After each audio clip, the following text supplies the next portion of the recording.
कई सारी बातें लिखी हुई है। इसमें प्रधानमंत्री जी कह के गए थे 2020 में, साफ साफ इसमें लिखा है 2022 तक दिल्ली में सब लोगों को पक्के मकान दे दिए जाएंगे। ये इस संकल्प पत्र में प्रधानमंत्री जी ने बोला, 2020 में बोला उन्होंने। 2022 तक दिल्ली में सब लोगों को पक्के मकान दे दिए जाएंगे। 2020 से लेके 2025 तक आज प्रधानमंत्री जी 1700 मकानों की चाबी देके गए हैं। इसके पहले कालका जी में 3000 मकानों की चाबियां दी थी, तो मोटे मोटे तौर पे 4700 मकान बनाए हैं 5 साल में। 4700 मकान बनाए हैं 5 साल में। दिल्ली में 4 लाख झुग्गियां हैं, 15 लाख लोगों को मकान चाहिए। 4700 मकान इन्होंने 5 साल में बनाए हैं। मुझे लगता है कि शायद 200 साल का प्रोग्राम बीजेपी ने बनाया है। ये संकल्प पत्र 5 साल का नहीं है, 200 साल का है। 200 साल भी इस रेट पे अगर 5-5 साल में 1700 मकान बनेंगे, तो ये जो झुग्गी झुग्गी में जाके कह रहे हैं पक्के मकान देंगे, तो अगले 1700 मकान जो है वो 2030 के चुनाव के पहले बन के तैयार होंगे। और शायद वो देने की जरूरत भी ना पड़े, जिस तरह से ये झुग्गियां उजाड़ रहे हैं। पिछले 5 साल के अंदर इन लोगों ने झुग्गियां तोड़ तोड़ के 2,78,796 लोगों को बेघर कर दिया। प्रधानमंत्री जी वादा करके गए थे मैं तुमको पक्के मकान दूंगा, लेकिन धोखा दिया, पीठ में छुरा घोंपा। लोगों के बच्चों को सड़क पे लाके, कितने सारे ऐसे इनके नेता जाते हैं झुग्गियों में सोते हैं, और 2 महीने के बाद उन्हीं झुग्गी वालों को उनकी झुग्गियां तोड़ के उनके बच्चों को सड़क के ऊपर, भरी ठंड के अंदर सड़क के ऊपर सोने को मजबूर कर देते हैं। 2,78,796 लोगों को इन्होंने 5 साल के अंदर बेघर किया।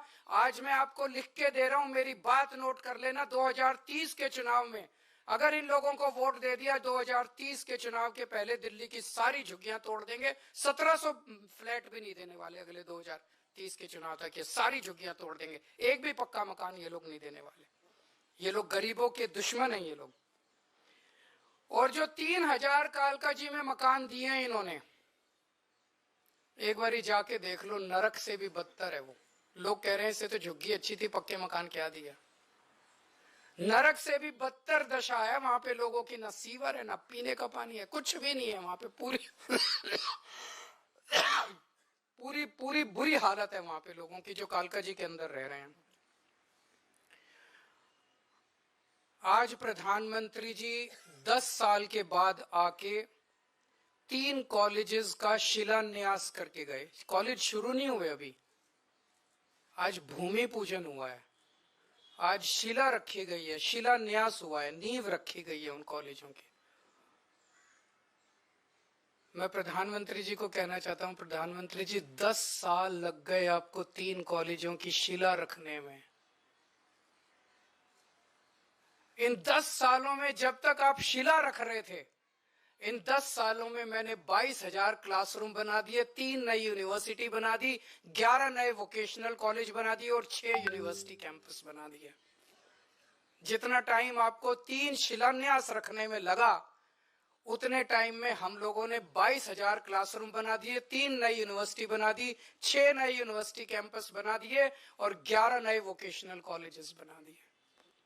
हमारी काम करने वाली सरकार है, हमारी शिलान्यास रखने वाली सरकार नहीं है जो चुनाव के पहले आती है और शिलान्यास रख के चली जाती है। मैं प्रधानमंत्री जी को कहना चाहता हूं, आप तो इतने ताकतवर आदमी हैं, आपके पास अथाह पैसा है, भारत सरकार के पास अथाह पैसा है, आपके पास इतनी पावर है, अथाह पावर है। एलजी आपका, पुलिस आपकी, 7 MP दिल्ली के आपके।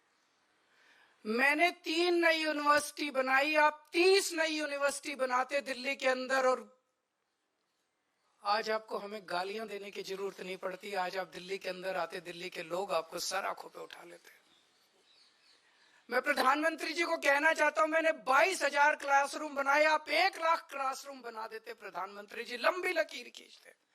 केजरीवाल ने इतना काम किया, उसके सामने लंबी लकीर खींच देते, केजरीवाल छोटा बन जाता।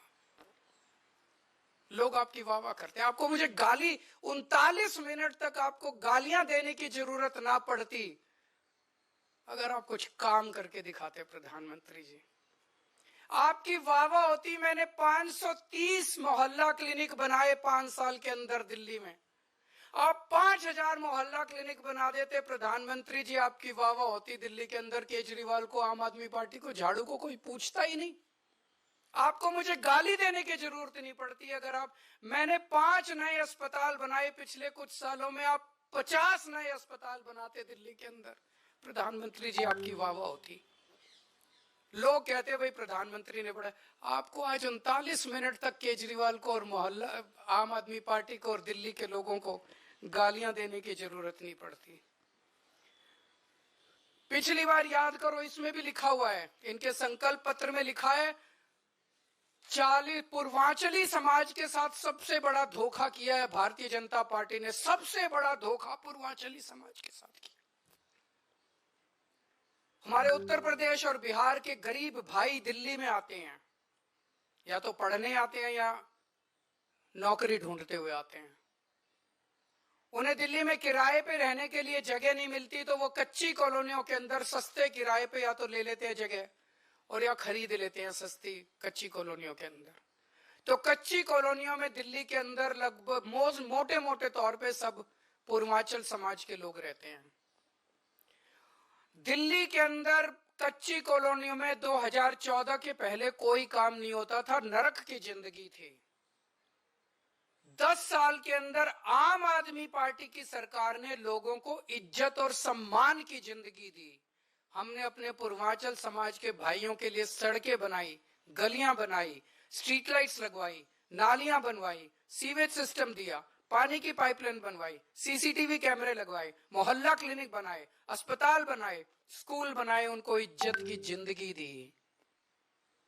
2020 में मेरे को याद है, शायद 5 दिसंबर का दिन था, जब हरदीप पुरी जी और ये आए थे और दिल्ली के लोगों को, पूर्वांचल समाज के लोगों को 2019 या 2019 के पहले वो प्रॉमिस करके गए थे, 40 लाख दिल्ली की कच्ची कॉलोनियों के लोगों को हम मालिकाना हक देंगे, उनकी रजिस्ट्री कराएंगे। 5 साल में 25,000 लोगों की रजिस्ट्री हुई है, 40 लाख के मुकाबले 25,000 लोगों की। तो लोग कहने लगे हैं, जो कहते हैं वो तो कम से कम बिल्कुल नहीं करते ये लोग, और कुछ करे ना करे, जो ये वादा करते हैं वो तो आप ये लिखवा लो कि ये बिल्कुल नहीं करते। आज प्रधानमंत्री जी बोले दिल्ली में आपदा आई हुई है। कई बार उन्होंने कहा दिल्ली में आपदा आई हुई है, दिल्ली में आपदा।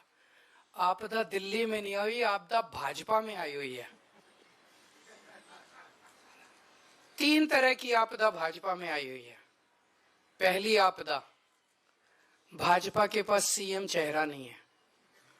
दूसरी आपदा, भाजपा के पास नैरेटिव नहीं है, उन्हें पता ही नहीं चुनाव किस मुद्दे पे लड़ना है। तीसरी आपदा, भाजपा के पास कोई भी एजेंडा नहीं है इस चुनाव के लिए। तो 3 आपदा भाजपा के अंदर आई हुई है और 1 आपदा दिल्ली में आई हुई है, वो है कानून व्यवस्था। दिल्ली के अंदर खुलेआम गैंगस्टरों की गोलियां चल रही हैं, लेकिन अमित शाह को सुनाई नहीं दे रही। दिल्ली के अंदर महिलाएं रो रही हैं, चीख रही हैं, चिल्ला रही हैं, उनकी चीख पुकार अमित शाह के और मोदी जी के कानों तक नहीं पहुंच रही। व्यापारी रो रहे हैं, व्यापारी दया की भीख मांग रहे हैं, गैंगस्टरों से व्यापारी जो है सुरक्षा मांग रहे हैं, लेकिन इनके कानों तक उनकी आवाज नहीं पहुंच रही। मैं प्रधानमंत्री जी से निवेदन करना चाहूंगा कि अपने अमित शाह जी को कहिए, अगर उनको थोड़ा सा समय सरकारें तोड़ने, जोड़ने, एमएलए खरीदने से समय मिल जाए तो थोड़ा सा समय दिल्ली की कानून व्यवस्था पे भी दे दें। और जो काम दिल्ली सरकार कर रही है शिक्षा में, स्वास्थ्य में, बिजली में, पानी में, महिलाओं के लिए, बुजुर्गों के लिए, उस काम को लोग आपदा नहीं आशीर्वाद कहते हैं।